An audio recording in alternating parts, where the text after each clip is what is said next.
Welcome आपका defence welfare समाचार में। पूर्व सैनिक और पैरामिलिट्री फोर्स से रिलेटेड कुछ महत्वपूर्ण न्यूज़ हैं। हम इस डिफेंस वेलफेयर समाचार के माध्यम से इन सभी न्यूज़ों को जानेंगे। पहली खबर 8th पे कमीशन से रिलेटेड, जिसमें बताया गया कि 65% वेतन वृद्धि होगी, जिसमें कि HRT और DA विलय से लेवल 1 कर्मचारियों का कितना वेतन बढ़ सकता है। उससे पहले बता दूं कि जो वर्तमान पे कमीशन में जो संरचना है उसमें चेंजमेंट हो सकता है और उसके लिए प्रस्ताव भी जो भी यूनियन संगठन है उनके द्वारा दिए गए हैं। ये चेंजमेंट कैसे हो सकता है?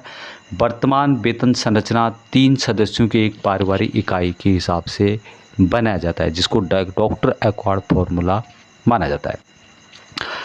इसमें पति पत्नी के अलावा उनके 2 बच्चे शामिल किए जाते हैं, लेकिन AINPSCF यानी कि all India national pension scheme employees federation ने माता पिता को शामिल करने की यहाँ पे सिफारिश की है और उनके अनुसार माता पिता को यहाँ पर शामिल किया जाएगा।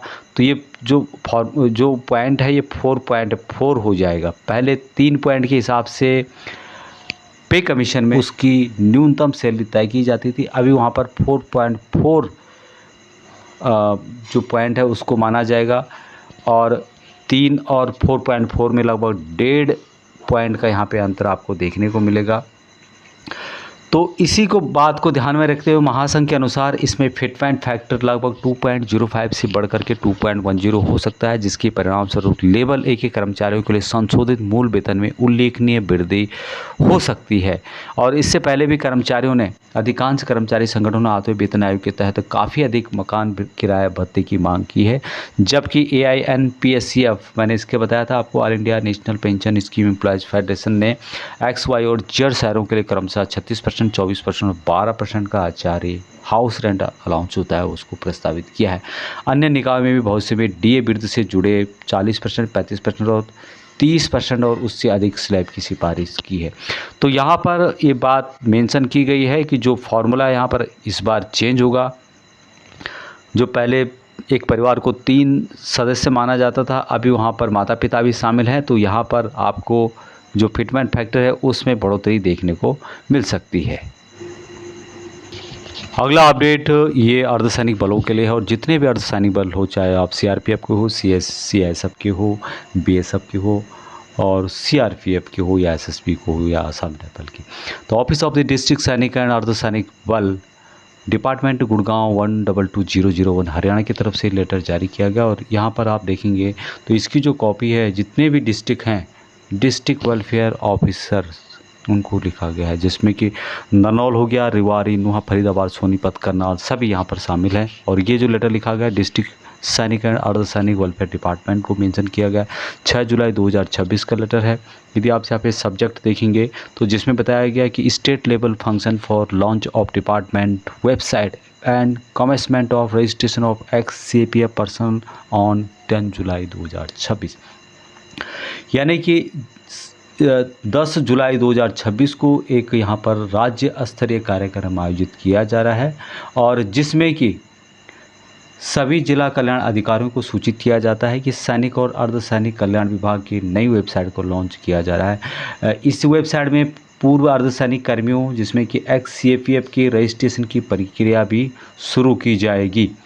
अब इस विभाग के माननीय कैबिनेट मंत्री राव नरसिंह सिंह कार्यक्रम के मुख्य अतिथि होंगे, जो कि इस नई वेबसाइट का आधिकारिक शुभारंभ करेंगे। अभी इसका फ़ायदा क्या होगा? अब तक कई राज्य स्तरीय कल्याणकारी योजनाओं का लाभ मुख्य रूप से पूर्व सैनिकों को आसानी से मिल पाता है। इस डिजिटल रजिस्ट्रेशन से पूर्व CRPF, BSF, CISF, ITBP, SSB के जवानों को एक सटीक डाटाबेस तैयार होगा, जिससे कि उन्हें राज्य सरकार की कल्याणकारी योजनाओं का लाभ मिलना आसान होगा। अगला जो लेटर है ये एक्स ग्रेटिया ग्रांट की बढ़ोतरी की समझ में है और किसको दिया जाता है वो भी हम यहाँ पर जानेंगे। यहाँ जो लेटर है आप यहाँ पे देख रहे होंगे, इसमें टेलीफोन नंबर दिया गया है। आवाज़ सेक्रेटरीट कश्मीर हाउस की तरफ से, न्यू दिल्ली की तरफ से, ये integrated headquarter of MOD army की तरफ से लेटर जारी हुआ है। और इसका जो पॉलिसी है बताया गया है, payment of x gratia grant. सबसे इम्पोर्टेंट बात जो यहाँ पे है कि विद इफ़ेक्ट फ्रॉम 15 जून 2026 से जो एक्स ग्रेटिया ग्रांट है और ये NOK को दिया जाता है। जो भी दिवंगत सैनिक होता है उसके निकटतम परिजनों को कानूनी वारिस NOK नेक्स्ट ऑफ किन को ये राशि दी जाती है। और यहाँ जो राशि पहले दी जाती थी आवा की तरफ से ये 30,000 रुपये दी जाती थी और अब यहाँ बढ़ा करके 50,000 रुपये कर दिया गया है। इसके संबंध में यह लेटर जारी हुआ है। वो होने की तारीख 15 जून 2026 या उसके बाद होगी। यह आदेश प्रेसिडेंट आवा के द्वारा मंजूरी करके दिया गया है और इसके बाद संबंधित यूनिट इस भुगतान की जानकारी अपने कमांड आवा को भेजेंगे और आवा सेक्रेटरीट द्वारा यहाँ पैसा NEFT के जरिए यूनिट के रेजिमेंट फंड एक्ट में वापस रीइम्बर्स कर दिया जाएगा। तो PCDA की तरफ से एक महत्वपूर्ण इन्फॉर्मेशन जारी की गई है जो कि आप स्क्रीन पे देख पा रहे होंगे। इम्पोर्टेंट इन्फॉर्मेशन है जिसमें बताया गया है कि जब भी PCDA आपको कॉल करेगा तो इस नंबर से करेगा 053228000154। इसके अलावा कोई या किसी भी नंबर से PCDA आपको कॉल नहीं करेगा। और PCDA क्यों आपको कॉल करेगा, कोई आपकी ऐसी क्वारी होगी तब जा कर के। और आगे बताया गया है कि यदि इस तरह का कोई नंबर आता है तो उसको तो आप अटेंड कर सकते हैं, लेकिन इसके अलावा कोई डिफरेंट नंबर आपको दिखाई देता है और जो आपकी पर्सनल डिटेल्स मांगता है, क्लेम करने के बारे में बताता है कि मेरी ये कमी है इसको एडजस्ट कर लो वगैरह वगैरह, पर्सनल डिटेल मांगता है तो आपको विश्वास नहीं करना है, आपको कॉल कट कर देना है। और आपको क्या करना होगा, जो इसका टोल फ्री नंबर है 1800180532 इस नंबर पर रिंग करके आप पूरी जानकारी प्राप्त कर सकते हैं। और यही ऑफिशियल नंबर है। 053225000154 ये इनकमिंग का है और 1800180532 ये आपका आउटगोइंग का टोल फ्री नंबर है, जिससे आप अपने पेंशन से रिलेटेड कोई भी स्पर्श रिलेटेड परेशानी को आप बता सकते हैं। दूसरा यहाँ पे बताया गया है कि इनका यानी कि PCDA का कोई भी अभी तक व्हाट्सएप ग्रुप वगैरह नहीं है, तो आप विश्वास मत करें। जो 2 नंबर हैं इन्हीं पर आपको विश्वास करना होगा, इन्हीं के थ्रू अपनी प्रॉब्लम को आप सॉल्व कर सकते हैं। अगली जो खबर है सैनिकों के बच्चों से रिलेटेड है, बहुत ही महत्वपूर्ण खबर और अफसर बनने का मौका यहाँ पे हो सकता है उनके पास। EME सेंटर या EME कर्मियों के बच्चों के लिए सुनहरा अवसर है। जो भी EME के हैं electrical mechanical engineering 3 EME centre में 20 जुलाई से लेकर 7 सितंबर 2026 तक NDA की तैयारी के लिए 12वीं पास जो पुरुष उम्मीदवार हैं उनके लिए यहाँ पे विशेष प्रशिक्षण का आयोजन किया जा रहा है।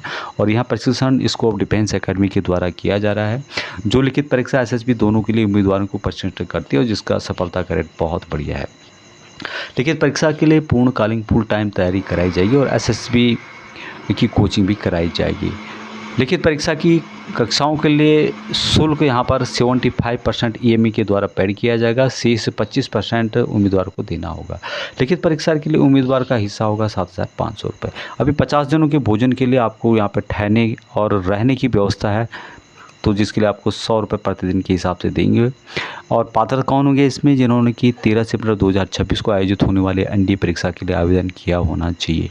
लिखित परीक्षा उत्तीर्ण होने वाले उम्मीदवारों को 15 दिन के गहन SSB कोचिंग के लिए बुलाया जाएगा, जहां इनके जो IOs हैं, GTO इंस्ट्रक्टर हैं, उनके द्वारा प्रशिक्षण किया जाएगा। इस कोचिंग की लागत 75% EME के द्वारा पेड की जाएगी और मात्र 25% जो कि 3,000 रुपये बनता है उम्मीदवार का दिया होगा। और इच्छुक उम्मीदवारों के नाम और विवरण 14 जुलाई तक EME ब्रांच में या फिर सीधे 3 EME सेंटर को भेजे जा सकते हैं। उम्मीदवारों को 19 जुलाई 2026 को 3 EME सेंटर में रिपोर्ट करना होगा और प्रशिक्षण 20 जुलाई 2026 से शुरू होगा। बाकी कुछ पूछना चाहते हैं आप तो यहाँ पर नंबर दिया गया है कर्नल साहब का, उनसे भी आप डायरेक्ट से बात कर सकते हैं।